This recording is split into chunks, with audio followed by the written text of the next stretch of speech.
Waalaikumsalam warahmatullahi wabarakatuh. Selamat pagi, salam sejahtera untuk kita sekalian yang kami banggakan, adik-adik peserta Latsar Provinsi Sulawesi Tengah.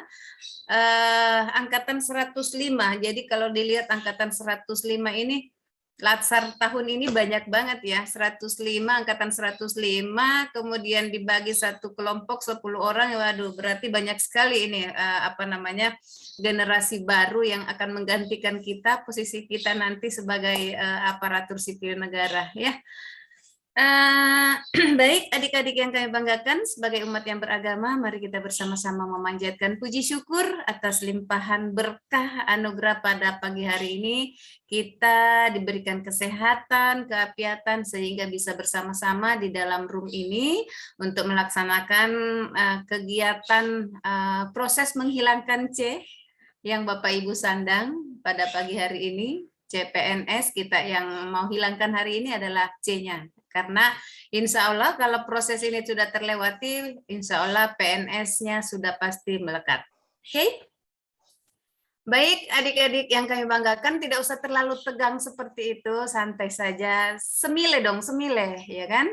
Nah, biasakan memulai aktivitas itu dengan mengawali pagi hari itu mengawali dengan happy, bahagia, ya kan? Karena itu akan mempengaruhi proses pembelajaran kita atau perasaan kita sampai seharian full. Kalau pagi ini Anda merasakan bahwa Ibu Agustina akan hadir untuk menekan kalian atau mendoktrin kalian, ya mohon maaf, saya hadir bukan untuk mendoktrin kalian, tetapi saya ingin hanya memfasilitasi saja ya adik-adik ya. Karena memang kembali bahwa tugas dan fungsi saya ini sebagai fasilitator. Tugas saya selama kurang lebih menggeluti dunia ini sudah hampir 13 tahun. Jadi paham betul psikolog anak-anak pada saat pagi hari, jam-jam 7, jam 9, itu sudah terasa, itu sudah tahu banget itu ya. Kalau apalagi sudah mendekati jam-jam 11, itu sudah, untung sekarang masih pakai metode blended ya. Jadi di jam-jam kritis itu, ya jam-jam kritis kita tidak dapatkan karena proses pembelajaran kita ini kita mulai 7.30 berakhir di jam 9. Jadi 2 jam pembelajaran ini kita akan bersama-sama mengkuliti atau mendiskusikan nilai-nilai bela negara, atau lebih familiarnya itu adalah mengkuliti agenda 1, ya kan? Di sini saya akan tidak akan membahas lagi tentang pemahaman adik-adik. Jadi kalau di dalam keilmuan kita biasanya bukan lagi lebih ke C1, C2, C3, tapi sudah langsung ke C5, C6, C7, langsung penerapan aktualisasinya, ya seperti itu. Karena kenapa sistem pembelajaran sekarang ini sangat berbeda dengan yang latsar-latsar 3 tahun yang lalu, 2 tahun yang lalu itu masih penuh dengan klasikal, penuh langsung tatap muka full, tapi kita di sini kita lakukan kita melakukan dengan 2 metode. Dengan metode yang pertama kita melakukan dengan pertemuan lewat online atau lewat Zoom, kemudian kita akan mendapatkan ilmunya di dalam ilmunya di dalam Zoom ini. Setelah 1 bulan kemudian kita kembali ke mengaktualisasikan nilai-nilainya, akan kembali kita memasuki 1 minggu kita akan adakan di kelas ya.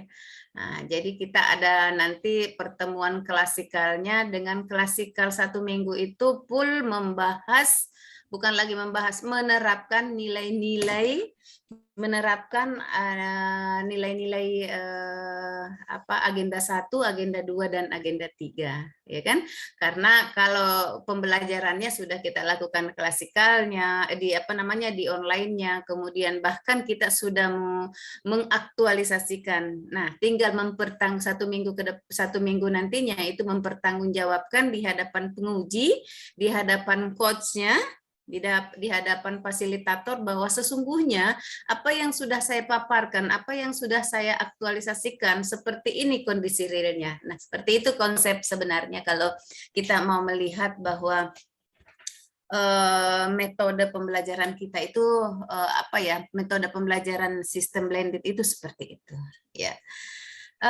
Namun ingin saya ingatkan juga untuk adik-adik bahwa pembelajaran kita ini hanya mencakup diberikan waktu hanya 2 jam pembelajaran. 2 jam pembelajaran, dan 2 jam pembelajaran ini sekali lagi tidak akan kita mengulas bagaimana lebih ke pemahaman, tapi kita sudah meyakini bahwa dengan MOOC kemarin adik-adik sudah mempelajari, sudah belajar mandiri, karena di jadwal itu belajar mandiri, ya kan? Sehingga belajar mandirinya itu kita mau mengevaluasi, ya kan?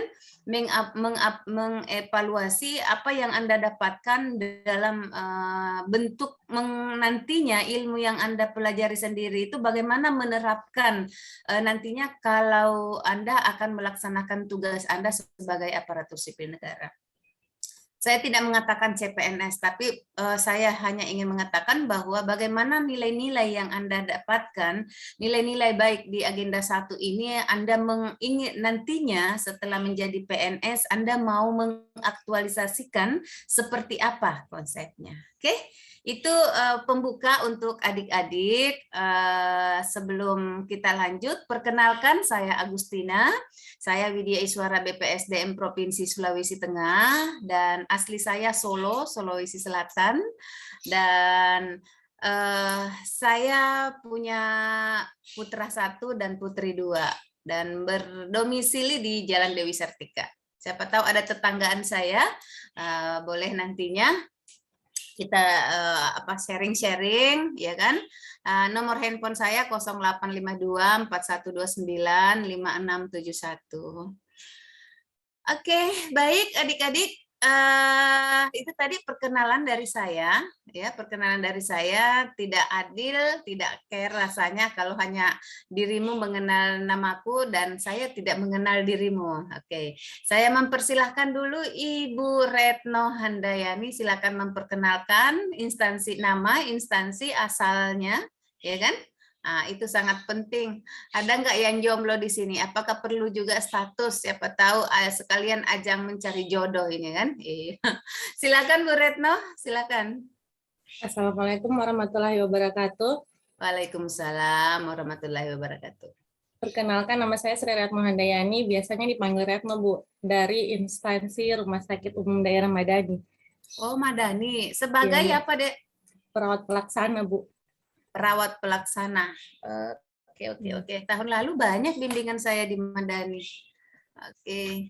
Baik, kita masuk ke Ibu Sainun Daeng Patompo. Ini pasti orang Solo juga nih ya. Silakan Sainun. Assalamualaikum warahmatullahi wabarakatuh, Bu. Waalaikumsalam. Kenalkan, nama saya Zainun Daeng Patompo, asal Palu, dari instansi Rumah Sakit Umum Undata Palu, Sulawesi. Undata Palu ya? Ya, di Provinsi Sulawesi. Oh, yes, ya. Oke. Bu Sainun, hari-harinya bertugas apa, Bu Sainun? Sebagai perawat pelaksana. Perawat pelaksana juga. Ya. Oke, baik. Ada Pak Saipul, smile dong.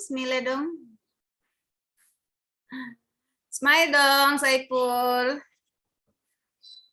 Oke, silakan, Pul. Ya, Bu. Izin. Assalamualaikum warahmatullahi wabarakatuh. Izin memperkenalkan diri, Bu. Nama Saiful Anwar, asal Blitar, penempatan instansi di Dinas Perhubungan Provinsi Sulawesi Tengah. Basic pendidikan, Ipul? Siap, izin, Bu. AMD Transportasi, Bu. Oh, AMD Transportasi berarti ini ya, D3-nya Apa ya? LLAJ, Bu. Ya? LLAJ, Bu. Oh, Laje. Terus kamu di mana tadi? Dinas mana? Perkebunan? Dinas Perhubungan Oh, Provinsi. Dinas Perhubungan. Jauhnya ilmunya, alhamdulillah ya. Maaf kalau sudah oma-oma itu biasa, yang bermasalah itu pendengaran dan kalau penglihatan masih normal. Kalau warna merah itu, warna hijau, merah, biru masih kuat. Tapi kalau pendengaran sudah mulai. Baik, Ipul dari Blitar ya. Iya, Bu. Oke, baik. Jauh-jauh merantau, Ipul, buktikan bahwa kamu anak bangsa. Oke? Ada Yuli, silakan Yul.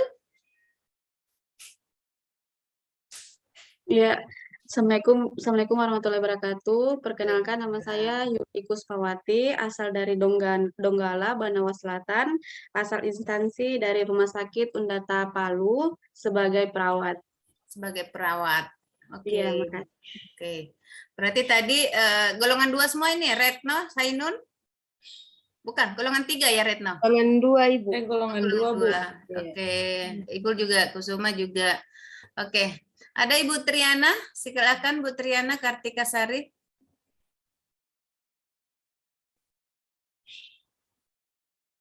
Bisa dibuka handsetnya aja, Tri. Biasanya masalahnya di handset.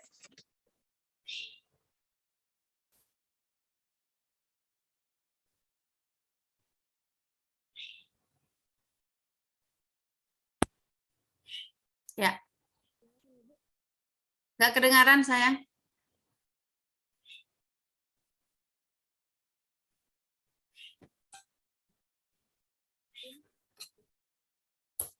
Oke, sambil memperbaiki perangkatnya, Triana. Ya, sambil memperbaiki perangkatnya, kita lanjut dulu ke teman. Ada Pak Taufikur Rahman. Silakan Pak Taufikur Rahman. Terima kasih Bu kesempatannya. Assalamualaikum warahmatullahi wabarakatuh. Nama saya Taufikur Rahman, asal instansi BKD Provinsi Sulawesi Tengah. Saya asal dari Palu, Bu. Terima kasih. Asal dari Palu ya? Ya, Bu. Oke. Taufikur Rahman di BKD Provinsi ya? Siap, Bu. Oke, baik. Berarti ada yang kita bisa hubungi nih diskusi kalau kita berurusan dengan BKD. Karena Siap, semua siap. kayaknya PNS berurusan dengan BKD, mau naik apa nih? Mau naik berkala, mau naik pangkat. Berarti Taufikur Rahman. Nah, spesifiknya Taufikur Rahman Siap, Bu. di bagian mana, Dek? Saya di bidang pengembangan dan disiplin pegawai, Bu. Sama Pak Tri, Bu, Pak siapa? Pak Tri ya? Pak Pak ini Dwi, Pak Iqbal, Pak Pak Iqbal. Iqbal. Oh, Iya. Pak Iqbal. Oh, Pak Iqbal balik situ. Iya, sudah kabit beliau di sini. Iqbal besar itu ya? Bukan Pak Iqbal Mustaqim maksud saya. Oh, Iqbal besar. Yang ya. Oke, baik. Di bagian pengembangan ya. Siap, Bu. Oke. Yang sayap sebelah kanan. Oke, Susan Pipit. Silakan Bu Susan. Baik Ibu, terima kasih. Selamat pagi. Mohon maaf ini saya juga kurang mengerti kenapa background saya jadi kena di muka. Itu cahayanya. Coba pencahayaannya Pipit dikurangi sedikit atau digeser layarnya. Itu tabrakan dengan layar di belakangnya Pipit. Oh, ya. Coba Pipit bergeser sedikit. Laptopnya yang digeser, laptopnya membelakangi. Oh, tetap. Nanti diperbaiki ya, kayaknya backgroundnya yang bermasalah sehingga layarnya wajah cantiknya Susan nggak nampak. Boleh saya matikan Bu sebentar virtual backgroundnya? Nggak usah, nanti kasihan Taufikur Rahman mau lihat mukamu. Iya Bu. Iya silakan. Sudah boleh begini Bu? Ya, nah itu aja dulu ya sip. Ya, terima kasih Ibu. Perkenalkan nama saya Susan Vivit, asal dari Kota Palu. Saat ini saya bertugas di Rumah Sakit Madani. Madani sebagai perawat pelaksana. Sama ya? Iya. Sama dengan Retno Sainun. Ya. Ya. Saya bingung nanti yang mana ini mau diambil ini karena banyak pegawainya pekerjaannya satu ya kan. Semua nanti mau merancang aktualisasi gimana nih nantinya ya? Oke. Terima Tapi kasih Bu. Di situ banyak senior kalian yang kemarin bisa diskusi dengan dengan mereka, apa yang belum Anda belum tersentuh dengan anak-anak milenial. Anak kalian ini kan anak-anak milenial, jadi Anda harus datang untuk memperbaiki. Oke, Susan, thank Ya. you. Terima kasih, Bu. Oke, ada Muhammad Wahyu Hidayah. Ya Bu, Assalamualaikum warahmatullahi wabarakatuh. Perkenalkan, nama saya Muhammad Wahyu Hidayah, asal Palu, sekarang bertugas di instansi Dinas Kelautan dan Perikanan Provinsi Sulawesi Tengah sebagai analis budidaya perikanan. Terima kasih Bu. Baik. Terima kasih Wahyu. Basic pendidikannya di mana Wahyu? Di budidaya perairan Bu. Di Untat. Oh, ada di Untat Ya. budidaya perairan ya? Iya Bu. Oke, berarti banyak perkembangan padahal saya orang Untat juga, maksudnya saya sekolah di Untat tapi belum tahu. Ya, perlu disosialisasikan ini Wahyu supaya anak-anak kita yang nantinya generasi ada yang bisa juga bersaing di situ. Oke, thank you yuk. Ada Sri Lestari, silakan Sri. Assalamualaikum warahmatullahi wabarakatuh. Waalaikumsalam warahmatullahi wabarakatuh. Kesempatannya, perkenalkan nama saya Sri Lestari, asal Palu, instansi dari Rumah Sakit Umum Daerah Undata Palu sebagai perawat pelaksana. Oke, ini orang kesehatan semua ternyata. Oke. Rizkiawan, silakan Rizky. Bu, Assalamualaikum warahmatullahi wabarakatuh. Waalaikumsalam warahmatullahi wabarakatuh.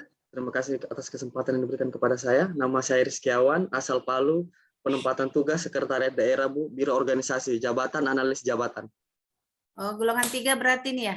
Ya, siap Bu. Oke. Thank you Rizky. Sama-sama Bu. Panggilannya Rizky atau Awan atau Kia? Rizky Bu. Oh, Rizky. Ya, baiklah kalau begitu. Silakan. Ini ada Subur, pasti gemuk nih karena Subur. Ya, oke, silakan Pak Subur. Ya, terima kasih banyak. Selamat pagi. Nama saya Subur Arditaka. Saya berasal dari Kabupaten Donggala, instansi penugasan di Rumah Sakit Umum Daerah Undata Palu. Oke, baik. Terima kasih. Berarti hanya Rizky sendiri pemain tunggal ini ya? Sama Pak Wahyu Bu. Oh, Wahyu juga. Iya, perikanan analis perikanan Bu. Oke, maaf ya Wahyu. Oke. Baik, kita ulang lagi Triana kalau masih bisa.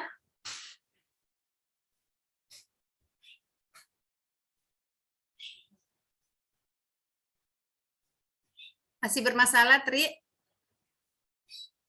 Oke lah, ada yang bisa membantu, Tri? Ya, sambil berproses ya, Tri ya. Kita tetap jalan saja dulu. Ya, kita jalan saja dulu sambil menunggu karena tolong diperbaiki perangkatnya karena nanti ini diskusinya kita lebih tanya jawab ya, lebih tanya jawab. Kasihan kalau bermasalah perangkatnya karena itu kan sekalian tanya jawab itu sudah ada proses pengambilan nilai ya adik-adik ya. Jadi tolong kita pahami betul bahwa memang salah satu kendalanya bahwa di dalam diklat online seperti ini kalau tidak siap dengan perangkatnya biasanya berpengaruh kepada mood kita pada saat proses pembelajaran dan mempengaruhi nanti terakhirnya. Baik adik-adik yang kami banggakan, terima kasih sudah memperkenalkan diri. Saya melakukan hal ini karena salah satu metode yang saya bangun karena ingin membangun chemistry, ya kan? Ingin membangun chemistry-nya supaya kena gitulah, ya. Karena sekali lagi bahwa proses pembelajaran ini kita lebih ke mengaktualisasikan sesuai mengaktualisasikan nilai-nilai yang akan kita pelajari dengan tugas dan fungsi kita, ya seperti itu. Baik, Susan, raise hand, ada yang bisa saya bantu? Iya, Ibu, Ibu izin, ini Triana mau mencoba berkenalan. Kebetulan saya tersambung dengan telepon, mungkin dia bisa berkenalan lewat telepon. Boleh, silakan. Silakan, Tri. Assalamualaikum warahmatullahi wabarakatuh. Waalaikumsalam warahmatullahi wabarakatuh. Susan bisa volumenya Susan dikecilin dulu sedikit, bisa nggak ya? Bisa Ibu. Sebentar. Atau volumenya, oh ya coba aja dulu karena treble. Coba lanjut Assalamualaikum warahmatullahi wabarakatuh. Mohon maaf sebelumnya Ibu dengan laptop saya. Nanti saya coba cari laptop yang lain. Siap. Ya, nama saya Triana Kartika Sari, biasa dipanggil Tri, asal instansi dari RSUD Madani Palu. Oke, baik. Cukup ya? Berarti berapa orang dari Madani ini ya? Ada 5 orang ya? 3 orang Ibu. 3 ya? Iya, di kelompok kami. Susan, Tri dengan Retno ya? Iya. Kalau Ibu Sainun tadi di Rumah Sakit Undata ya? Undata, Bu. Kalau Yuli juga Undata? Iya. Oke, baik. Baik, terima kasih adik-adik. Perkenalannya mudah-mudahan ini membuat kita lebih dekat dan bisa mengeksplor semua apa yang telah kita dapatkan di pembelajaran pembelajaran selama MOOC. Ya. Izin memperkenalkan materi yang akan saya bawakan pada pagi hari ini adalah materi agenda 1 yang akan kita membahas itu. Di agenda 1 itu ada 3 materi yang akan kita diskusikan. Yang mana itu materi yang pertama wawasan kebangsaan, kemudian analisis isu kontemporer, dan ketiga kesiapsiagaan bela negara. Nah, nanti kesiapsiagaan kita lebih banyak klasikal karena lebih banyak praktek. Baik, adik-adik, kita langsung saja yang ingin saya tanyakan kepada teman-teman bahwa apa yang telah teman-teman dapatkan di MOOC itu adalah hal yang luar biasa, atau selama kurang lebih 6 hari kemarin diberikan kesempatan kepada adik-adik belajar tentang agenda 1. Tentu banyak yang ada di kepala kalian dengan belajarnya, menggabungkan dengan pembelajaran mulai dari kita SMP, SMA ya sampai kuliah. Itu saya pikir di agenda 1 itu ada di dalamnya ya. Di agenda 1 itu hanya mereview pada dasarnya bahwa semua telah kita pelajari di bangku kuliah. Tinggal nantinya bagaimana teman-teman menerapkan. Nah, hasil belajar yang ingin kita capai di dalam proses pembelajaran ini bahwa setelah mengikuti pembelajaran ini, peserta diharapkan mampu 1. Memahami konsep perubahan lingkungan strategis. Kenapa ini penting kita pelajari konsepsi perubahan lingkungan strategis? Karena kita ini bukan lagi seorang mahasiswa, kita ini adalah sebagai anak bangsa yang sudah siap mengabdikan diri sebagai abdi negara. Ya tentu itu dulu yang mau dirubah mindsetnya bahwa tidak lagi kita melihat bahwa kita ini sebagai anak muda yang bebas berkoar-koar, bebas semuanya yang selama ini tidak diatur dalam suatu aturan, ya, artinya aturan yang dalam positif ya, karena walaupun kita masih dalam bangku kuliah itu tetap ada aturan etika atau aturan yang tidak tertulis yang kita harus jalani. Tetapi setelah kita masuk ASN atau PNS itu tentu harus ada mulai dari berpakaian sampai kita mau beraktivitas melaksanakan tugasnya kita itu sudah diatur dalam sebuah aturan, sehingga itu dulu yang harus kita pahami, bahwa memahami dulu konsep perubahan di lingkungan strategis. Merubah sesuatu itu tidak semudah membalikan telapak tangan, sehingga itu dulu yang betul-betul dipahami. Apa sih tujuan Anda menjadi PNS? Itu dulu yang harus dipahami. Karena banyak orang masuk PNS, adik-adik itu melihat bahwa PNS itu adalah hal yang merubah status sosial, kemudian pekerjaannya sudah pasti bisa menjamin kehidupan masa tua, ya kan, seperti itu.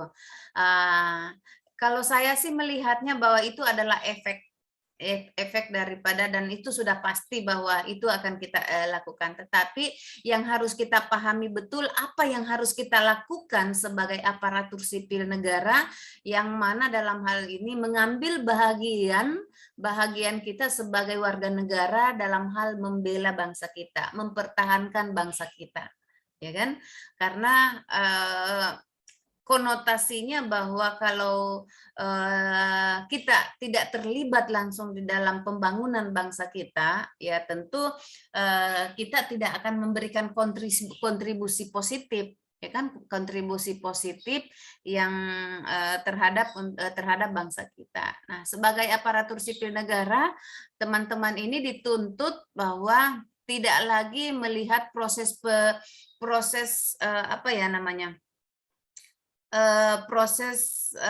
saya katakan tidak lagi melakukan proses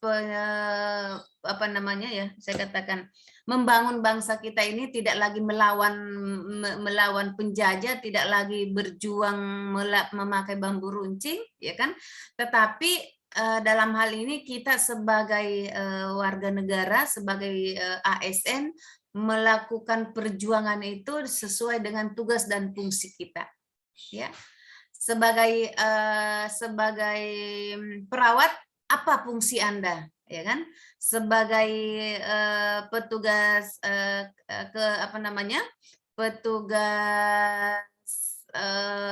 perhubungan, apa tugas Anda? Nah, mari kita berperan masing-masing sesuai dengan tugas dan fungsi kita. Disitulah sebenarnya kalau kita mau melihat konsep, kita harus melakukan perubahan cara berpikir kita, karena di lingkungan kerja kita, di lingkungan kerja pada saat teman-teman nanti akan bekerja, kemungkinan hal terburuk akan terjadi yang tidak sesuai dengan hati nurani Anda, ya. Misalnya kebiasaan teman-teman bekerja apa adanya, atau kebiasaan teman-teman ini bangun pada saat kita pengen, ya, mau semau gue, tapi sekarang tidak lagi seperti itu karena kita semua sudah diatur. Kemudian ada isu strategis kontemporer ini menarik untuk kita lakukan, mendiskusikan. Nah, isu-isu strategis apa yang terjadi? Nah, kenapa saya katakan ini menarik? Karena sekarang kalau kita berbicara isu kontemporer, Sulawesi Tengah itu termasuk juga daerah yang pengguna narkoba tinggi, kemudian terorisme, ya kan, proxy war. Jadi banyak yang kemungkinan akan bisa menyebabkan keruntuhan atau menjadikan cikal bakal bangsa kita ini akan terpuruk jika tidak kita selesaikan masalahnya.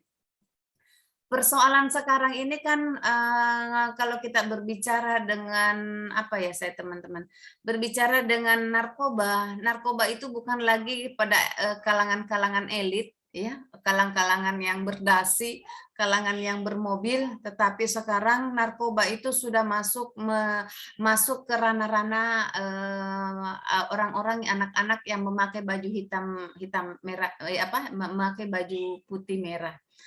artinya anak SD sekarang itu sudah mulai terjerumus. Nah, inilah yang kita khawatirkan, kelangsungan bangsa kita kalau generasi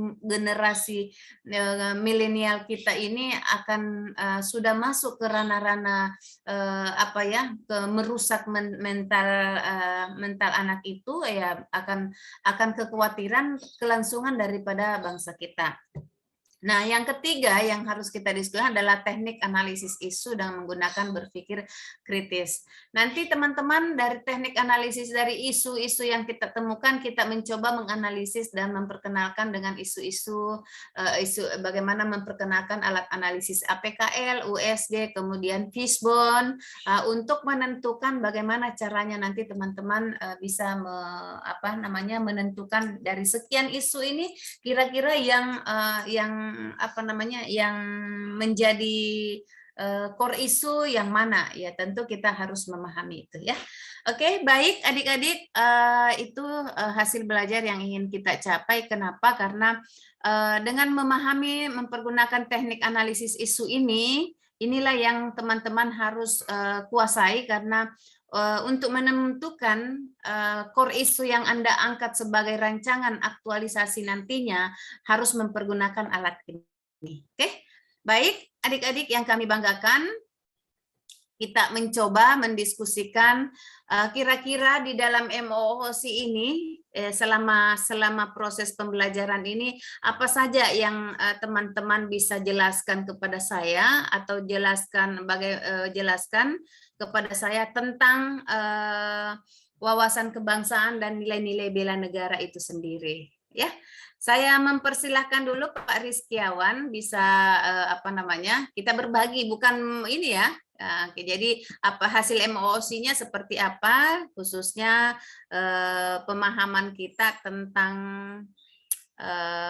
nilai-nilai bela negara itu sendiri dihubungkan dengan tugas dan fungsi Kurniawan Rizky. Silakan Rizky.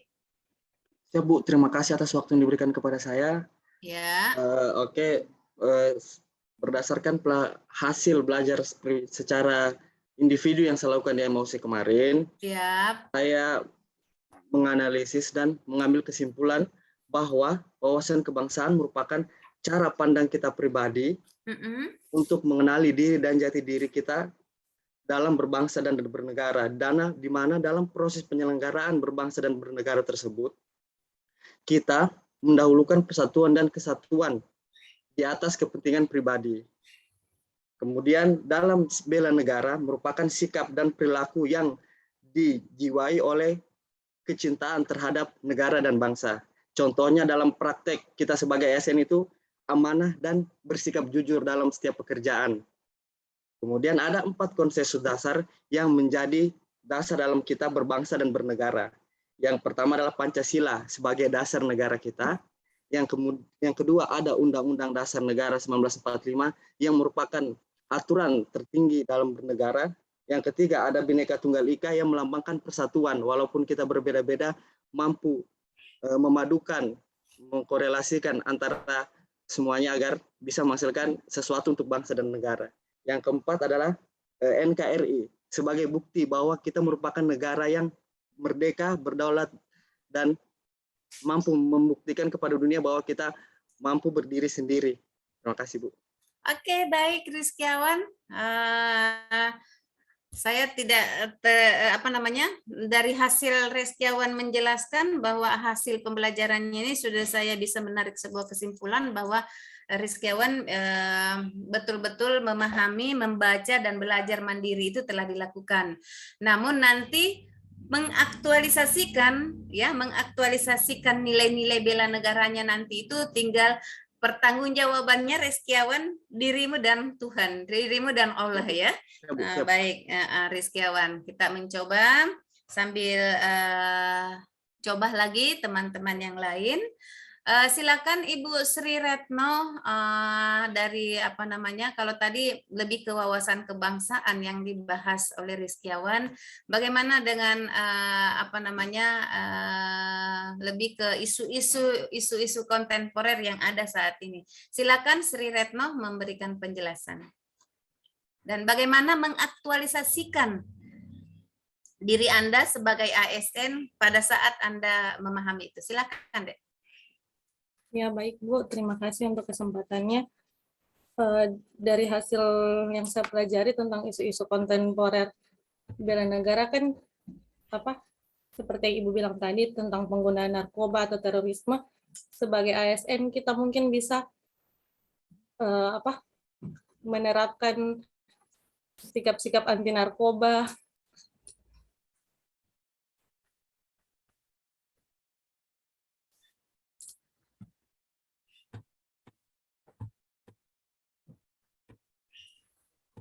Gimana, Retno? Oke, nanti belajar lagi ya, Retno. Ya, dari isu kontemporer. Ada yang di wawasan kebangsaan, Retno bisa mengaktualisasikan, kalau tidak salah nilai-nilai bela negara itu ada 5, ada 6. Silahkan memberikan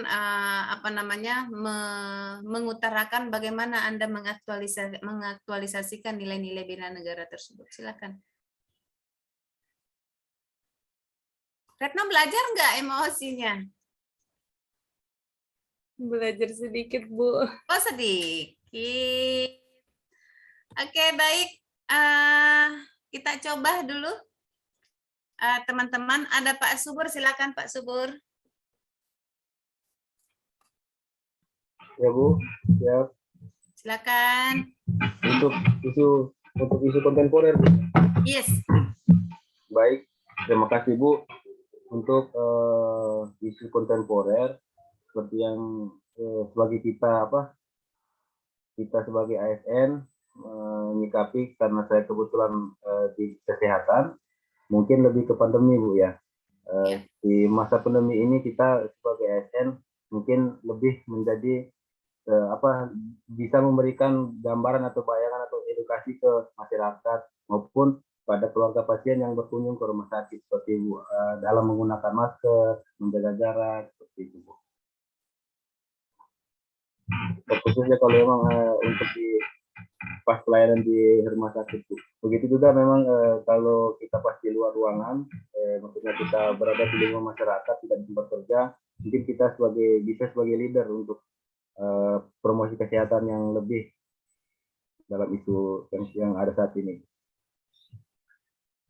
Oke, melibatkan diri di dalam penyuluhan bagaimana lebih ke anti narkoba, khususnya bukan hanya kepada anak-anak SD, tapi setiap pasien yang hadir yang Anda layani, Anda ingat merupakan tanggung jawab Anda untuk mengingatkan, begitu ya Pak Subur? Ya, begitu, Bu. Oke, baik. Saya pengen Pak Taufikur Rahman dulu bisa mengaktualisasikan nilai-nilai bela negara itu di dalam tugas Anda sebagai ASN. Ya Bu, terima kasih untuk kesempatannya. Kalau dari hasil analisa saya, hasil dari pembelajaran kebetulan untuk aktualisasi bela negara yang berkaitan dengan tugas saya di BKD, karena saya lebih konsen ke administrasi pegawai, mungkin bagaimana bisa merancang suatu sistem agar administrasi pegawai itu bisa lebih mudah secara untuk alur proses pelayanan di BKD juga lebih mudah untuk didapat untuk seluruh pegawai.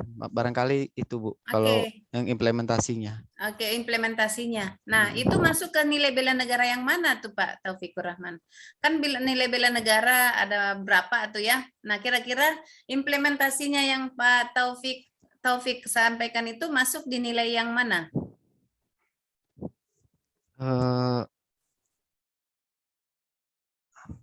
Kurang hafal saya Bu untuk poin-poinnya. Yang pertama itu adalah cinta tanah air. Cinta tanah air, siap, Bu. Kemudian apa lagi? Rizkiawan, ada yang bisa bantu saya? Apalagi Rizkiawan, baca doang bukunya ya. Sadar berbangsa dan bernegara. Kemudian serta setia pada ideologi Pancasila. Oke, kemudian rela? Rela berkorban untuk bangsa dan negara. Nah, memiliki serta kemampuan awal berbela negara. Nah, itu teman-teman. Siap, Jadi, siap, Bu. Udah hafal sekali, Bu. Nah, itu kenapa itu penting? Karena itu ada tugas yang Anda harus lakukan itu nanti. Jangan dianggap bahwa emosi itu hanya sebagai persyaratan, tapi betul-betul Anda belajar mandiri dan bisa diukur pada saat kita berproses. Nah, kalau kita mau melihat itu Taufikur Rahman apa yang dilakukan itu, misalnya ingin membangun sebuah sistem, ya kan? Bagaimana sistem yang akan dibangun nanti Taufikur Rahman untuk memberikan kemudahan-kemudahan di dalam memberikan pelayanan kepada masyarakat, apakah itu menjadi cinta tanah air Anda sebagai aparatur sipil negara, kemudian apakah itu merupakan sebuah salah satu adalah sadar berbangsa dan bernegara, ya bisa saja. Jadi tinggal nantinya teman-teman yang lain memahami betul ini masuk di poin mana nih apa yang Anda buat ini, ya kan? Siap, Bu. Nah, seperti itu. Karena kalau kita melihat cinta tanah air itu bukan hanya sebagai kita melihat bendera terus dicium, bukan itu, tetapi bagaimana mengaktualisasikan betul nilai-nilai yang tertanam pada diri kita itu sudah siap untuk kita lakukan atau sudah siap menghibahkan. Jadi apapun yang tanpa disuruh atau disuruh pada saat kita bekerja itu sudah siap, sudah rela berkorban kita, ya kan, seperti itu. Nah, syukur-syukur teman-teman ini yang yang diterima ya sebagai PNS itu ya yang berasal dari Kota Palu tidak perlu merantau, tapi bagaimana dengan Saipul itu kan? Saipul harus dari Blitar, ya harus dari Blitar ditempatkan di Sulawesi Tengah, itu sudah mau tidak mau itu berarti sudah siap, sudah rela berkorban, itu rela mengorbankan keluarganya, ya kan, sudah siap meninggalkan semua kebiasaan-kebiasaan mewah yang ada di Blitar. Itu kita harus di sini bisa menjadi anak kos, ya kan. Jadi itu adalah salah satu apresiasi yang dilakukan itu bahwa dia rela berkorban, dan itu adalah satu bentuk cinta tanah airnya. Jadi NKRI ini bukan hanya Blitar gitu kan. Jadi Sulawesi Tengah pun itu adalah bahagian tempat kita, daerah yang harus kita betul-betul berkontribusi untuk memberikan sumbangsi baik dari sisi pemikiran kita sesuai dengan keilmuan kita, ya kan, seperti itu. Jadi saya kalau ditanya Ibu selama ini apa kontribusinya? Jadi saya belum belajar Latsar, ya. Karena dulu waktu prajabatan saya belum ada yang seperti ini, ya, belum ada bagaimana Anda menerapkan. Tapi tahun 97 saya ditempatkan di Sulawesi Tengah dari Makassar, saya tidak pernah berpikir untuk pulang, ya kan? Kenapa? Karena begitu saya ditempatkan SK saya di Sulawesi Tengah, itu adalah bahagian bahwa saya harus mengorbankan jiwa raga saya, menghibahkan jiwa raga saya untuk membangun Sulawesi Tengah. Tidak pernah berpikir untuk pulang. Kenapa? Karena NKRI ini luas, bukan hanya saya bisa berkarya di Sulawesi Selatan, tapi di Sulawesi Tengah buktinya karena saya ditempatkan di sini berarti Allah mentakdirkan saya membangun bangsa ini dan dengan sesuai dengan kompetensi saya. Nah, seperti itu, mudah-mudahan Saipul juga harus memikirkan hal itu ya, Ipul ya, bahwa tidak lagi melihat bahwa bangsa kita ini harus seperti ini. Nah, baik adik-adik yang kami banggakan, satu lagi yang ingin saya tanyakan karena masih ada waktu sedikit lagi. Saya persilahkan Yuli barangkali bisa membantu saya apa yang Yuli bisa dapatkan di di hasil MOC-nya khususnya di agenda 1. Silakan Yul. Baik, terima kasih Bu. Mungkin terkait wawasan kebangsaannya itu mungkin secara cara pandang kita Ibu, cara pandang kita terhadap suatu negara yang mungkin disertai dari kesadaran diri. Kesadaran diri yang mungkin sebagai warga Indonesia, sebagai warga negara Indonesia ini akan sadar dengan lingkungannya. Jadi mungkin di sini kita bisa sebagai contoh ASN itu dimulai dari kesadaran diri kita sendiri. Begitu Ibu. Kalau untuk dari isu kontemporer itu Ibu, itu masalah yang mungkin terjadi yang saat ini di sebagai ASN, mungkin kita sebagai contoh Ibu, sebagai contoh agar masalah yang ini bisa teratasi. Kalau misalnya saya yang di rumah sakit, mungkin saya sebagai perawat, saya akan menjadi sebagai contoh untuk keluarga pasien atau sebagai pasien, atau mungkin saya bisa mengajarkan mungkin terkait di kedisiplinan yang ada di rumah sakit, atau mungkin seperti itu barangkali Bu. Oke, baik, terima kasih Ibu siapa tadi?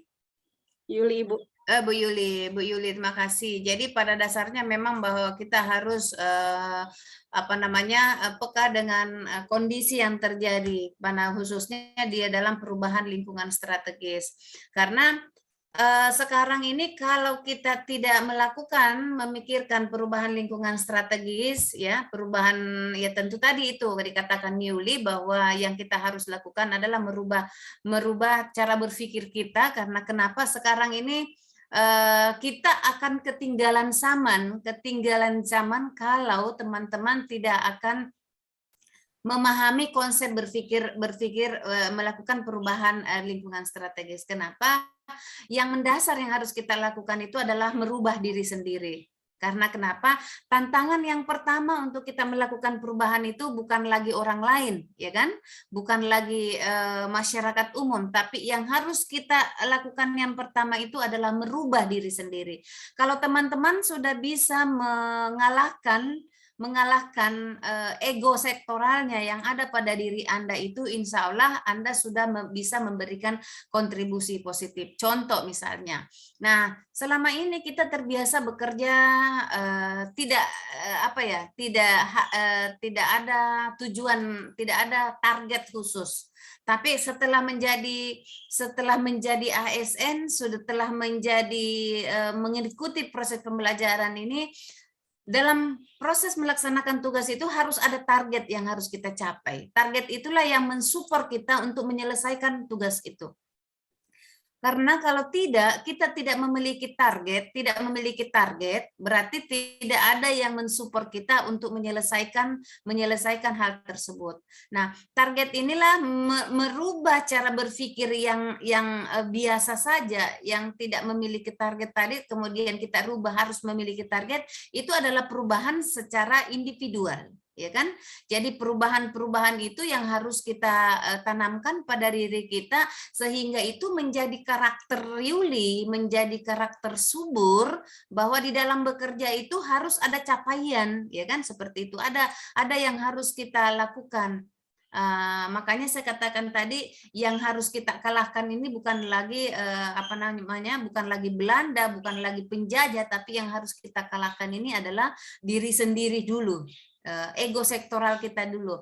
Bagaimana kita bisa berdamai dengan hati kita di dalam melaksanakan tugas kita sebagai aparatur sipil negara. Kenapa saya tekankan kepada adik-adik ini? Karena banyak kalau kita memberikan kalau kita datang berobat di puskesmas, entah di puskesmas, entah di rumah sakit, nampak sekali kelihatan bahwa sikap perilaku petugas itu kadang sedikit arogan, ya kan? Bukan peserta di sini. Ada sedikit arogan, walaupun tidak semua. Ada beberapa orang yang mana dalam kearogan itu entah dari sikapnya, cara pandangnya, atau tingkah lakunya yang sedikit saya katakan sedikit bisa membuat ketidaknyamanan di dalam proses pelayanan. Nah, itu saya katakan bahwa hal itu kalau dilakukan seorang petugas itu akan bisa berpengaruh kepada kualitas pelayanan itu, dan bisa diukur daripada tingkat kepuasan daripada konsumen. Nah, itu yang nampak. Olehnya itu mari kita mencoba bahwa bagaimana seorang petugas ini pada saat memberikan pelayanan itu sudah melakukan pelayanan ini dari hati, gitu kan? Dari hati yang paling dalam. Tidak melihat bahwa yang diberikan pelayanan ini ada status sosialnya, ada hubungan keluarga, tetapi kita samakan konsep yang harus ada dalam pemikiran kita itu adalah pelanggan itu adalah raja. Jadi kalau raja itu ya tentu harus kita memberikan yang terbaik, entah kita harus membiasakan diri smile, senyum, membiasakan mereka bagaimana kita memberikan pelayanan yang happy, yang membahagiakan, ya, seperti itu. Karena banyak sikap-sikap perilaku itu yang diperlihatkan petugas pada saat memberikan pelayanan yang tidak memberikan kepuasan kepada masyarakat. Olehnya itu teman-teman, bahwa yang harus dirubah itu adalah individu dulu. Diri sendiri dulu. Kalau sudah mampu merubah diri sendiri, tidak perlu Anda berpikir untuk merubah orang lain. Tentunya orang lain akan melihat kebiasaan positif Anda, sehingga itu akan bisa Anda merubah mereka tanpa Anda menyampaikan bahwa Anda harus mengikut dengan saya. Jadi dengan kondisi-kondisi real yang seperti itu, ya tentu yang harus kita lakukan itu adalah mari membiasakan diri kita memakai teori ikan, ya kan? Teori ikan itu sama. Jadi bagaimana ikan itu bisa hidup di laut tapi tidak begitu diangkat dia tidak asin, ya. Tetapi bagaimana nanti teman-teman itu, bagaimana Anda bersikap merubah cara berpikir Anda. Tidak usah Anda berpikir untuk Anda akan merubah orang lain, tapi dengan sendirinya merubah cara berpikir Anda, merubah cara sikap perilaku teman-teman itu akan bisa memberikan kontribusi positif. Memang tidak seketika itu nampak sekali, tidak seketika itu akan kelihatan perubahannya, tapi lama kelamaan akan saya katakan akan menjadi kebiasaan-kebiasaan di lingkungan kerja, sehingga itu akan menjadi budaya. Teman-teman akan bisa mempengaruhi budaya-budaya tersebut dengan lingkungan kerjanya. Kemudian itu akan, kalau semua orang sudah bersikap di dalam memberikan pelayanan itu melakukan perubahan-perubahan yang signifikan, akan kemungkinan semua yang ada di lingkungan kerja itu akan bisa berpengaruh dengan apa yang Anda lakukan. Nah, hal penting yang teman-teman harus pahami di dalam perubahan lingkungan strategis itu, yang harus kita pahami itu adalah ada beberapa modal insani, ya, modal insani yang untuk mengantisipasi perubahan tersebut. Nah, kalau tidak salah, modal insani itu ada 7. Ada spiritual, intelektual, emosional, sosial, ketabahan, kemudian etika, dan kesehatan. Nah, saya ingin menanyakan kepada teman-teman, bagaimana Anda memahami bahwa modal pribadi, modal insani ini, kenapa mesti harus ini nilai-nilai yang saya sebutkan tadi ini menjadi hal yang harus kita tanamkan untuk mengantisipasi perubahan-perubahan yang ada di lingkungan kita. Silakan, ada yang bisa menjelaskan kepada saya? Mudah-mudahan ada yang masih membaca. Ada 7 poin di dalam modal insani, modal insani yang menjadi perubahan pada diri seseorang. Nih. Ayo, ada yang ingin? Silakan raise hand, saya tidak tunjuk lagi. Yang merasa bisa menjelaskan dan di dalam mengaktualisasikan. Jadi bagaimana modal insani ini Anda harus miliki pada saat Anda mengaktualisasikan nilai-nilai itu pada saat Anda melaksanakan tugas Anda. Saya persilakan, siapa yang ingin? Ayo dong. Raise hand, silakan raise hand. Jangan takut, nggak apa-apa.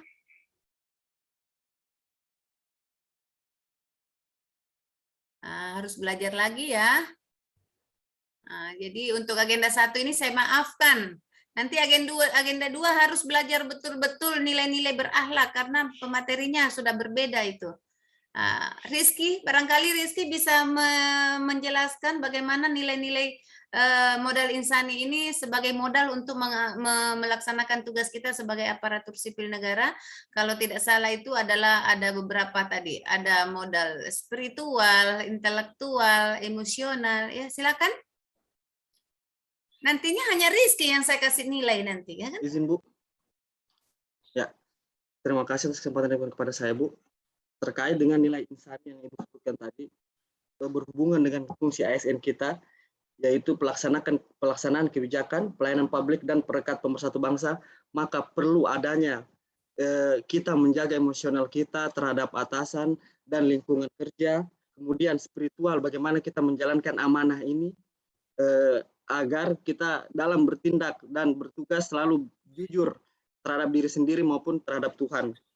Kemudian nilai intelektual, bagaimana saya sebagai lulusan sarjana mampu mengimplementasikan ilmu saya di dalam proses melaksanakan tugas, agar apa yang saya lakukan dapat berkontribusi untuk organisasi, daerah maupun untuk negara. Terima kasih.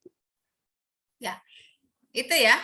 Oke, ada 3 tadi dari sisi intelektual, ya kan? Kemudian dari sisi apa namanya tadi? Dari sisi Spiritual, emosional, Bu. Emosional dan spiritual, Bu. Dan spiritual. Nah, silakan Susan. Ini kayak Susan nih, suara terbaru nih. Ayo, silakan San.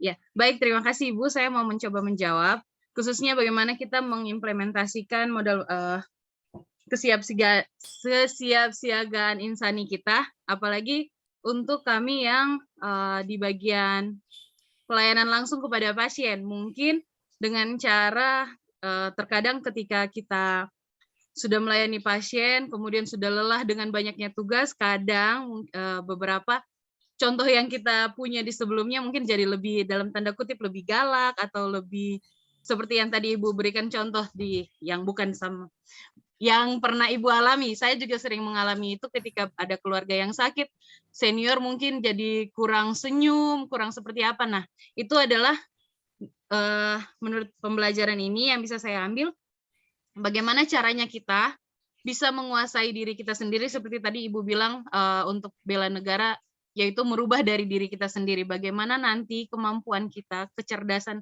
intelektual kita, integritas kita untuk tetap melayani dengan baik dan tetap memegang teguh nilai-nilai seperti tadi, seperti yang kecerdasan modal emosional, bagaimana kita bisa memilah ketika kita memang sudah menghadapi keluarga pasien atau pasien terus emosi, tapi bagaimana caranya kita tetap bisa merawat, melayani dengan tetap senyum, tetap rendah hati, seperti itu Ibu.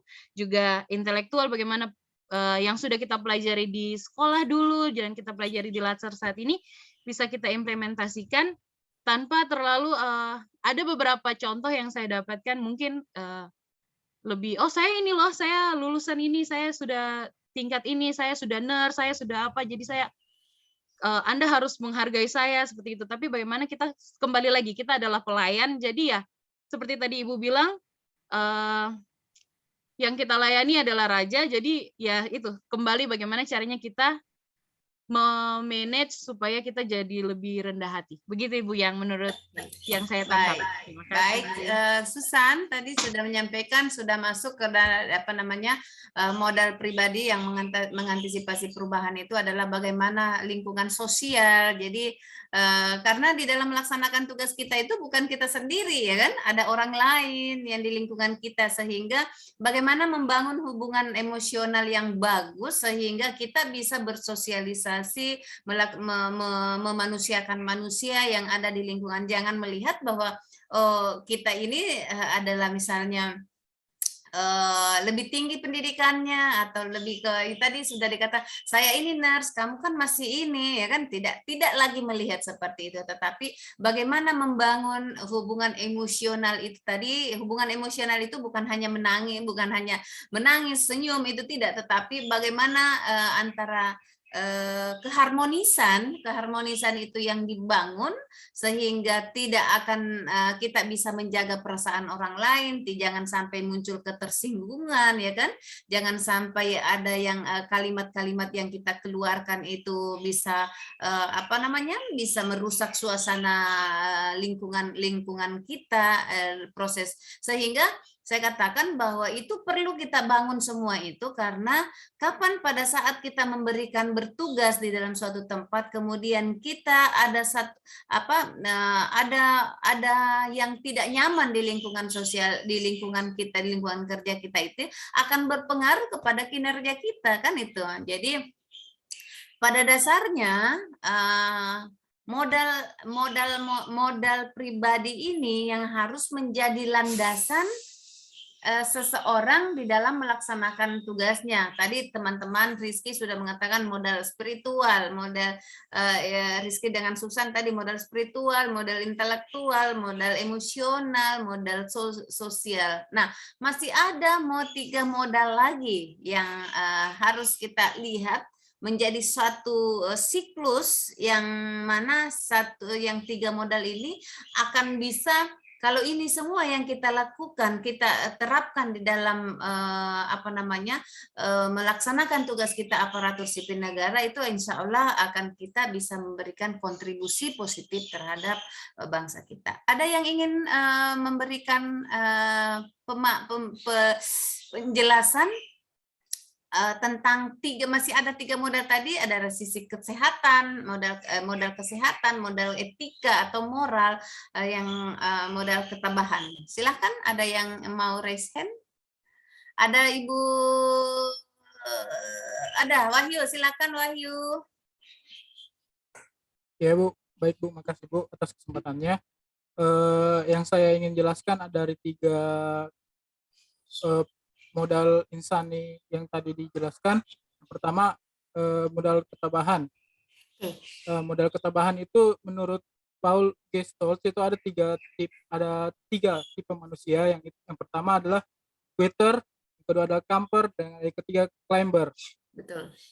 Nah, sebagai manusia kita harus menjadi tipe manusia yang ketiga, yaitu climber, yang dimana kita selalu berusaha dalam menyelesaikan setiap masalah, dan kita jangan sampai cepat putus asa dalam menjalankan tugas dan berbagai masalah yang ada di dalam organisasi.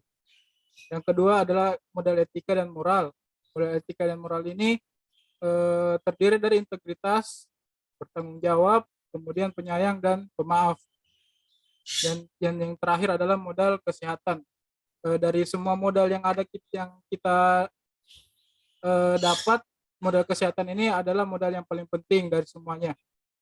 Tanpa kesehatan kita tidak bisa berbuat apa-apa, dan makanya lebih baik kita mulai dari sekarang mulai hidup sehat dan berpikir lebih positif. Makasih Bu. Oke, baik, terima kasih Wahyu. Akhirnya saya memberikan nilai juga nih Wahyu. Oke. Sangat menarik apa yang disampaikan tadi Wahyu, bahwa di dalam manusia itu ada 4 kategori dalam hidupnya. Itu ada yang namanya kebutuhan fisiologis yang biasa disebut quinters.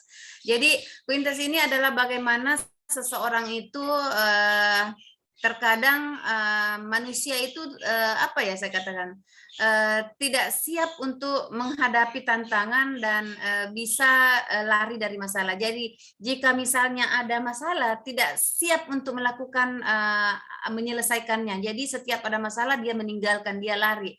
Nah, ini yang kita inginkan, bahwa seorang ASN tidak boleh seperti itu. Kalau ada masalah, kondisi apapun yang ada di lingkungan Anda itu harus Anda fighter untuk menyelesaikan masalah itu. Karena kenapa? Kalau bukan Anda yang melakukan, menanamkan pada diri Anda menyelesaikan masalah itu, ya tentu teman-teman yang lain juga seperti itu. Jadi itu tadi yang kita katakan, modal insani itu yang pertama yang harus kita lakukan itu merubah individu dulu.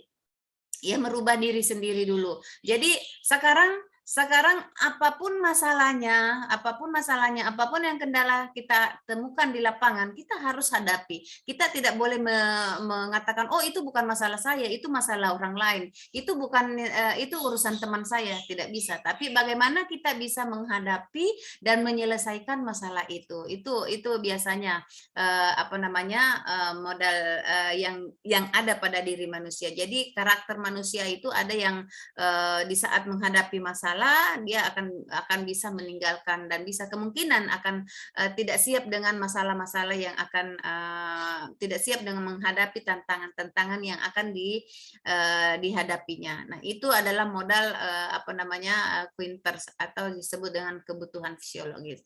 Nah, yang kedua yang disebutkan tadi si Wahyu adalah Campers. Jadi yang mana yang Campers itu adalah kebutuhan rasa aman. Jadi ada karakter manusia yaitu selalu merasa di zona nyaman, ya kan, berusaha menghadapi tantangan tapi tidak untuk mengatasi masalah. Jadi biasa kita melihat bahwa beberapa yang ada di lingkungan kita itu saya katakan karakter manusia itu ada yang siap menghadapi tantangan tapi tidak mau mengatasi masalah tersebut. Kenapa? Karena itu tadi bahwa memang dia pengen rasa aman saja. Yang penting saya aman, terserah kamu, ya kan? Nah, itu ya juga harus kita harus menghilangkan. Yang sebenarnya yang kita inginkan dalam karakter seorang aparatur sipil negara itu adalah bagaimana seorang ASN itu lebih ke karakter climbers, ya. Bagaimana seorang ASN itu mengaktualisasikan ilmu yang dia dapatkan dari sisi intelektualnya, ya kan? Dari sisi bagaimana dia pada saat melaksanakan tugasnya sebagai aparatur sipil negara itu betul-betul nilai-nilai ketuhanan itu ditanamkan pada diri sendiri. Jadi misalnya bagaimana dia tidak melakukan kecurangan, dia betul-betul memberikan hal-hal yang positif, ya. Karena itu yang kita inginkan, bagaimana climbers ini adalah karakter climbers ini adalah memberikan kebutuhan lebih ke aktualisasi diri, ya. Kebutuhan manusia itu adalah kebutuhan penghargaan dan kebutuhan adalah kasih sayang. Nah, itu akan kelihatan bahwa seorang ASN yang memiliki karakter climbers itu dia pantang menyerah, tidak mudah menyerah, tidak apapun tantangannya, apapun masalah yang dihadapi itu dia siap laksanakan. Jadi tidak melihat bahwa oh ternyata tugas saya ini kebetulan saya ditempatkan di bagian COVID misalnya, ternyata saya tidak mau deh, kan lebih baik saya di tempat di bagian loket aja misalnya, kan. Nah, itu karena itu tadi itu kalau ada orang yang seperti itu bahwa dia melihat bahwa dia memakai karakter campers, ya. Jadi dia melaksanakan tugasnya tapi tidak siap menerima tantangan, ya kan. Bahkan dia tidak saya katakan dia tidak mau tidak bisa mengatasi masalah. Tapi kalau kita inginkan, sekali lagi, ASN yang kita inginkan ini adalah bagaimana ASN ini betul-betul dilakukan apa yang ditugaskan, itu tidak mudah menyerah, harus ada output, ada outcome-nya di dalam apa yang dikerjakan. Jadi selalu berpikir visioner, ya, selalu berpikir visioner. Jadi harus ada target dalam melaksanakan tugasnya, itu harus ada target yang betul-betul harus dicapai. Nah, itu barangkali teman-teman yang ingin saya sampaikan kepada teman-teman. Nah, saya ingin masuk ke alat analisis yang ingin kita diskusikan pada ingin menyampaikan kepada adik-adik bahwa bagaimana cara memanfaatkan alat analisis.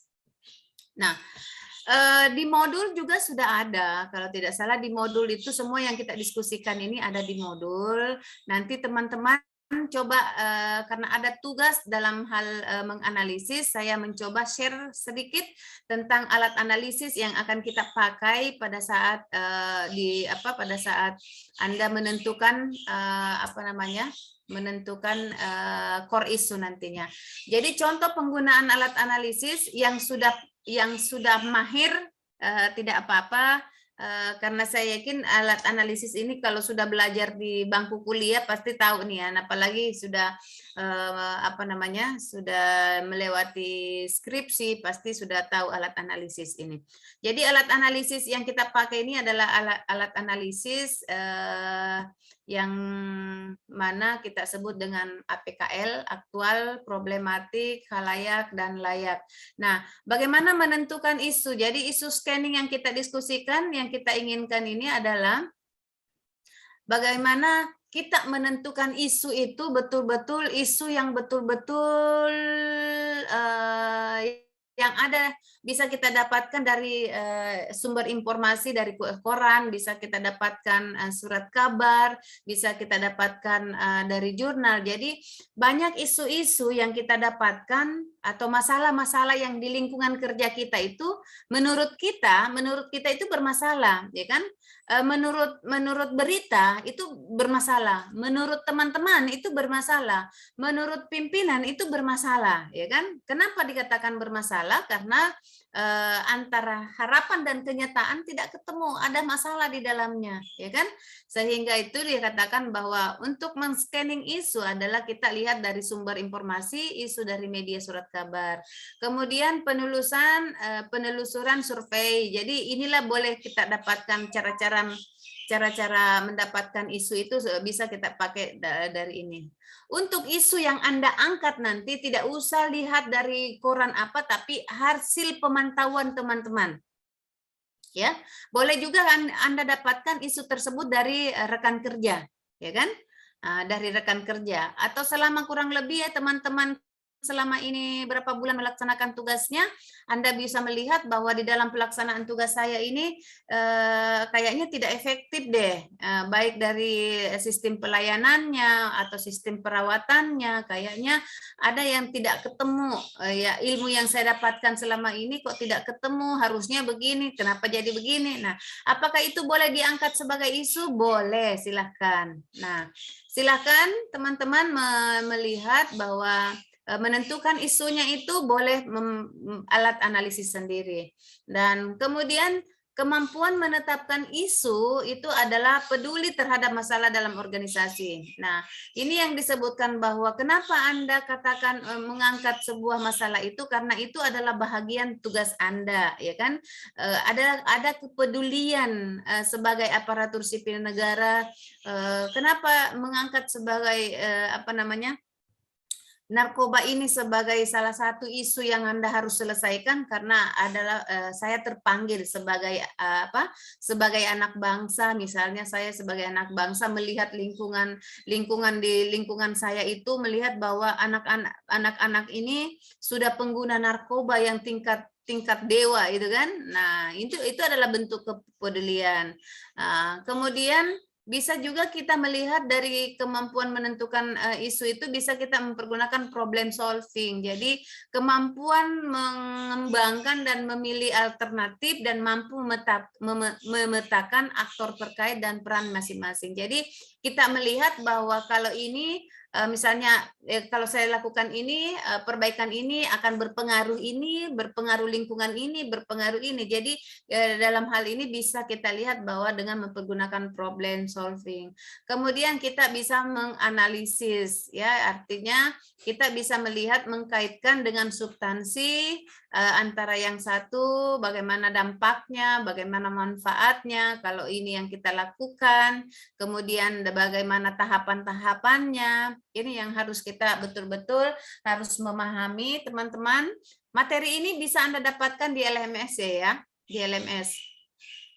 Kemudian penentuan isu ini ada namanya aktual, benar-benar terjadi, sedang hangat dibicarakan dalam masyarakat.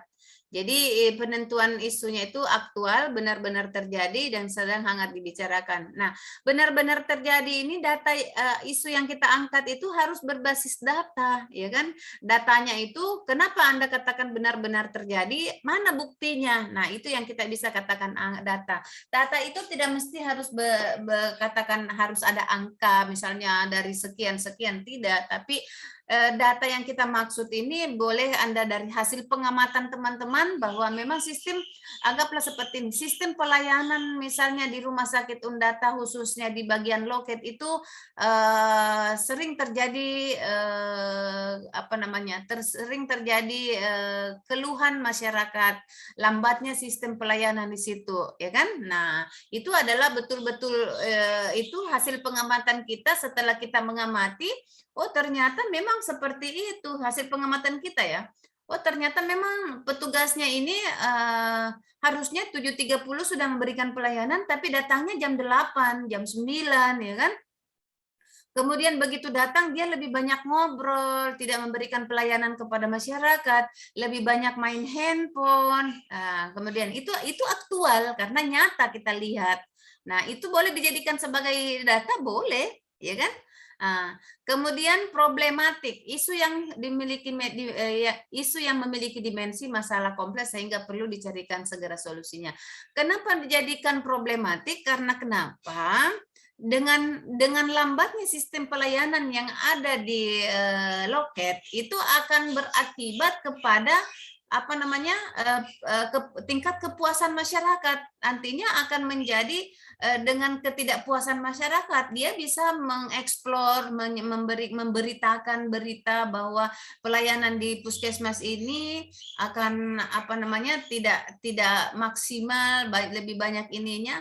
Begitu dieksplor itu kan akan bisa mempengaruhi kepada kualitas pelayanan, kemudian tingkat ada kemungkinan bahwa publik tidak akan percaya kepada Rumah Sakit Undata lagi, misalnya contoh seperti itu. Karena dengan cerita, dengan berita yang disampaikan oleh masyarakat karena ketidakpuasannya akan menjadi problem. Kenapa dia problem? Karena akan menjadi ada kemungkinan akreditasinya turun, kan gitu. Akan mendapatkan teguran dari pimpinan, ya kan seperti itu. Jadi ini akan menjadi problem.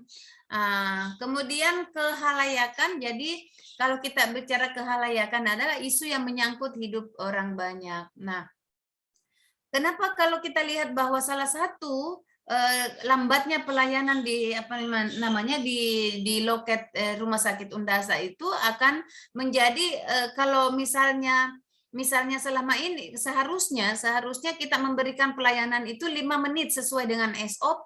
Dengan lambatnya kehadiran petugas itu berapa pasien yang harusnya terlayani itu tidak akan terlayani karena kelambatan daripada sistem pelayanan yang lambat di situ. Jadi itu kita lihat bahwa kehalayakannya bahwa kita bisa memberikan nilai-nilai atau angka, misalnya angka 5, angka 4, angka 3, kita nanti pakai penentuan angkanya. Kemudian kelayakan isu yang diangkat yang masuk realistis serta relevan untuk dimunculkan. Kenapa? Karena ini memang relevan dengan tugas dan fungsi. Ini kelayakan kita layak angkat karena memang Anda petugas rumah sakit misalnya, lebih ke perawatan. Tapi yang tidak layak angkat ini misalnya itu tadi Wahyu.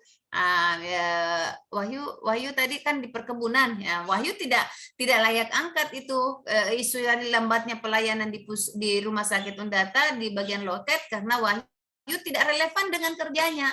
Wahyu kalau berbicara perkebunan, berapa hektar lahan yang harus kita produktif, berapa hektar lahan yang produktif di provinsi misalnya, bagaimana peningkatan produktivitas di di lahan ini, itu urusan Wahyu. Jadi kelayakan itu betul-betul isu yang kita angkat itu realistis dan serta relevan yang dimunculkan dan sesuai dengan tugas dan jabatan kita. Oke, nah seperti ini cara memvalidasi isu, teman-teman. Jadi isu kita tekan di sini, ya. Contoh misalnya kita angkat contohnya misalnya tadi kita tulis di sini di bagian 1, belum optimalnya cuci tangan 5 momen. Kemudian lambatnya pelayanan loket di Rumah Sakit Undata. Berarti itu semua isu. Kita tuliskan, jadi kita identifikasi isu sebanyak-banyaknya di sini, ya kan? sebanyak-banyaknya, entah itu apa 5, 6, 7, 8 silahkan, ya kan? Nah, dari isu ini kita tentukan, dari isu ini kita pemberian angka kita mempergunakan skala Likert. Angka tertinggi 5, angka terendah itu 1. Jadi kalau kita katakan ini misalnya lambatnya sistem pelayanan loket di lambatnya sistem pelayanan loket di Rumah Sakit Undata Palu misalnya. Kita bisa di sini kita berikan angka 3, 4, 5 ya kan, tergantung data yang kita lihat. Oh, memang selama ini dari bulan sekian banyak keluhan masyarakat, kita hubungkan itu, banyak kita menghubungkan, analisisnya kita pakai analisis sendiri. Oh, ternyata selama ini memang saya lihat bahwa petugasnya itu sering datang lambat. Dari 3 petugas itu, semua petugas yang lambat itu 3-tiganya lambat, kadang datang jam 9. Nah, angka itu adalah angka tertinggi, kita kasihlah angka 5. Tetapi setelah kita mengidentifikasi, kita ambil perbandingan yang lain, oh ternyata dari 3 peserta itu hanya 1. Berarti kita bisa kasih angka 3 di sini, ya. Pemberian angka 3 di sini. Jadi boleh tergantung data yang teman-teman ambil, ya. Kalau datanya valid, silakan angka tertinggi 5. Tapi angka tidak valid, maksudnya tidak terlalu signifikan, silakan memberikan angka. Penentuan angka silakan teman-teman menentukan. Nah, begitupun problematik, halayak dan layak, pemberian nilai, bobot nilai itu tergantung cara pengamatan atau menganalisis, cara penganalisian sendiri. Nah, kemudian dari total angka, jumlah angka ini kita totalkan dari APKL, kita tidak totalkan ke bawah, tapi totalkan ke samping. Jadi belum optimalnya cuci tangan 5 momen, kita masukkan 5, 4, 5, 5, sehingga terjadilah angka 19 di sini. Paham ya? Teman-teman bisa paham penjelasannya? Saya tidak terlalu banyak karena waktunya tinggal berapa menit. Nah, cara menjelaskannya seperti itu. Cara memberikan angka. Nah, angka tertinggi ini karena ada setelah kita masalah identifikasi, kita coba bahwa dari 5 masalah ini yang mendapatkan angka tertinggi adalah ada 3, ya, 14, 17 dan 19. Inilah angka 14, 17, 19 ini kita turunkan ke menjadi APKL, ya. Nah, bagaimana melihatnya adalah teknik analisisnya ini adalah melihat dengan urgent, serius, dan growth-nya. Jadi tingkat urgennya mendesak, sesuatu harus dibahas, dianalisis, ditindaklanjuti. Serius, nah seberapa serius suatu isu yang dibahas terkait dengan akibat yang ditimbulkan. Kemudian growth-nya sebesar kemungkinan memburuknya jika tidak ditangani. Nah, ini yang kalau kita lihat dari USG-nya. Pemberiannya angka juga sama, tergantung dari alat analisis yang kita pakai. Kemudian dari ini kita peringkat menjadi peringkat 1, 2, dan 3. Peringkat 1 inilah yang akan menjadi core isu, ya. Kita pakai Fishbone saja. Jadi kita isu yang kita angkat tadi itu yang ranking 1 tadi, Dek, ya. Ranking 1 ini adalah belum optimalnya cuci tangan 5 momen. Peringkat 1 inilah yang kita simpan di kepala ikan, ya. Nah, inilah yang masalah yang harus kita selesaikan. Kenapa belum optimal cuci tangan 5 momen? Kita mencoba cari penyebabnya. Penyebabnya kita mempergunakan 5M, ya. Metode, ya kan? Bahasa 5M, many, method, ya. Jadi kalau kita bahasa Indonesia kan lebih ke manusianya, bahannya, peralatannya, metodenya, lingkungannya. Ini yang harus kita cari penyebabnya.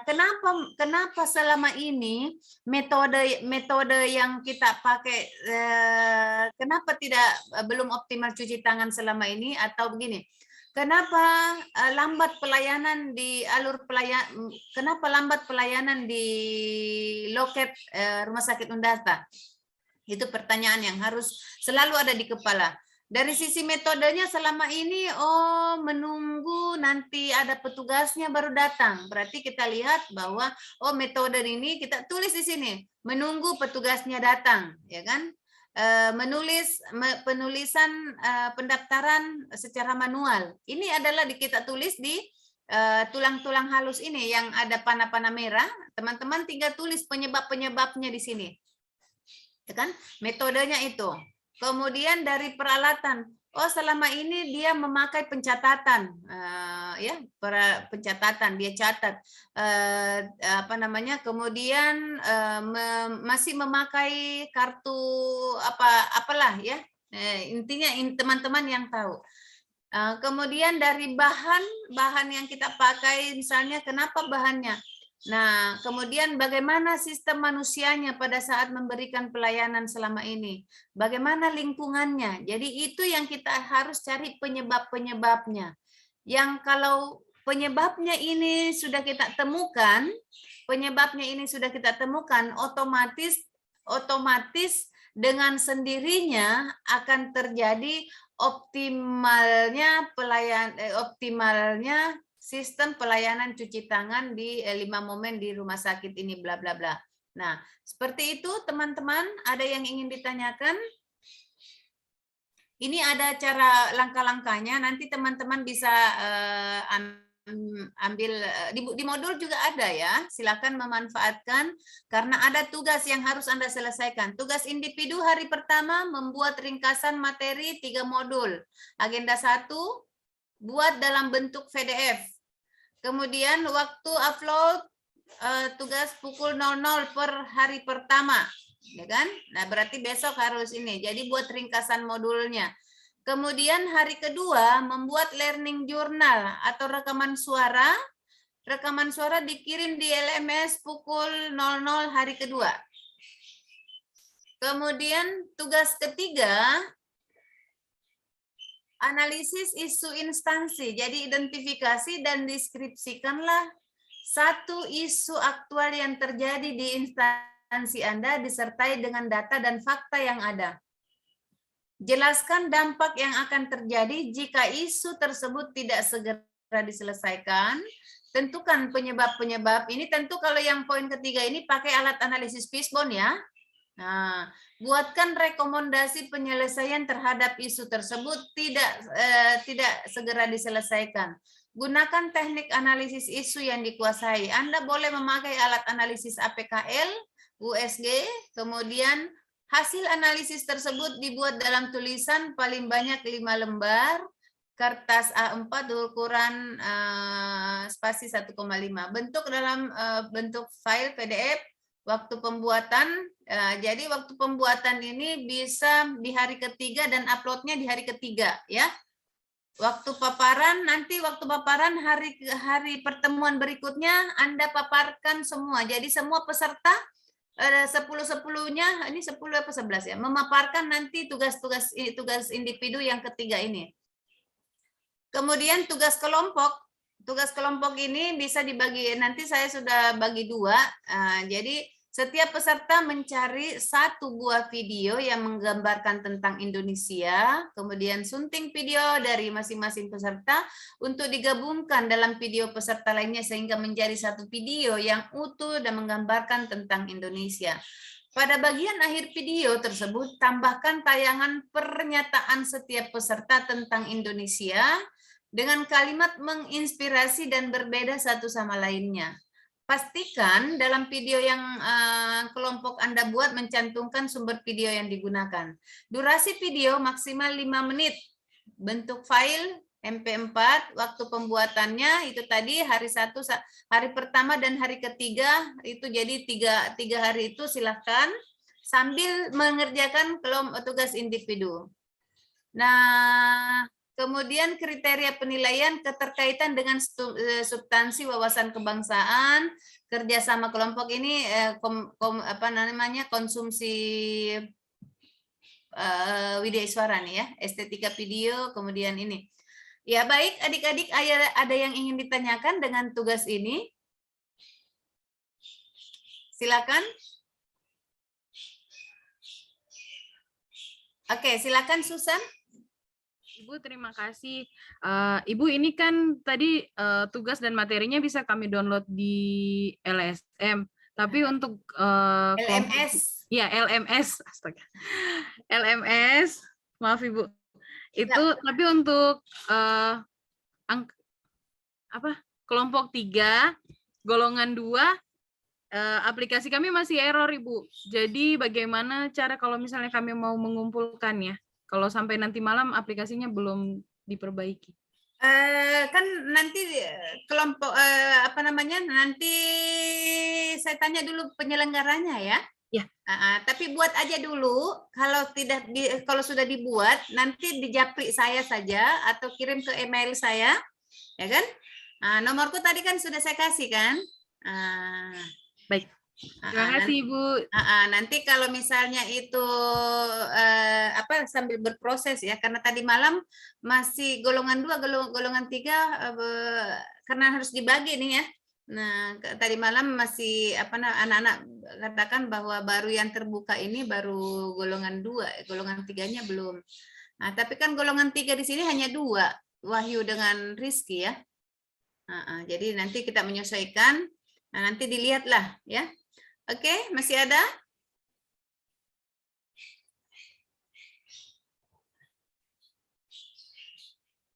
Ini waktunya jam berapa sih, Nuni? Sampai jam berapa deh, Nuni? Iya Bu, sebenarnya sudah selesai ini. Jadi tadi saya sudah di chat, saya bilang untuk peserta silakan leave room, nanti langsung tergabung di room besar. Karena ini saya lihat jadwalnya masih 29 ini. Iya, ini pengaturan dari tadi Bu. Dari apa-apa. Jadi kalau gitu berarti kita berakhir. Kalau belum masih ada yang ingin ditanyakan, silakan sebelum kita leave, teman-teman. Masalah tugas. Tugasnya 3 ya, tugasnya 3 tambah 1 dengan kelompok. Aman ya? Oke, ada Rizky, silakan Ki. Izin Bu, ini kan kita mau kerjakan tugas Bu, boleh enggak saya kasih syarat pas kita ketika mengerjakan tugas ada yang bingung, boleh enggak langsung hubungi Bu? Boleh. Oh, iya. Boleh. Bu. Rizky yang ketua kelompok sini ya? Saya wakil ketua kelompok umum Bu, tapi yang di sini belum menentukan ketua kelompoknya Bu. Boleh siapapun itu. Jadi kalau ada yang ingin ditanyakan, silakan tanyakan ke saya dari sisi apanya gitu kan. Nah, jadi untuk agenda 1 insya Allah saya bertanggung jawab ya teman-teman ya. Ya, masih ada? Saya pikir untuk pertemuan kita teman-teman mohon maaf jika ada yang tidak berkenan. Saya sebagai manusia biasa, saya yakin saya punya kehilapan dan waktunya saya mohon maaf jika ada yang tidak berkenan di hati teman-teman. Silakan melaksanakan tugas, menjadilah peserta yang taat, patuh, ikuti aturan. Semoga teman-teman insya Allah aman. Terima kasih, saya akhiri dengan ucapan alhamdulillahirrabbilalamin. Pertemuan kita agenda 1 selama kurang lebih 2 jam kita sudah selesaikan. Mudah-mudahan teman-teman bisa melaksanakan tugas yang saya berikan. Terima kasih. Wabillahi taufiq wal hidayah. Wassalamualaikum warahmatullahi wabarakatuh. Waalaikumsalam warahmatullahi wabarakatuh. Terima kasih Bu Agus. Buat adik-adik silakan kita leave room, nanti kita kumpul di room besar.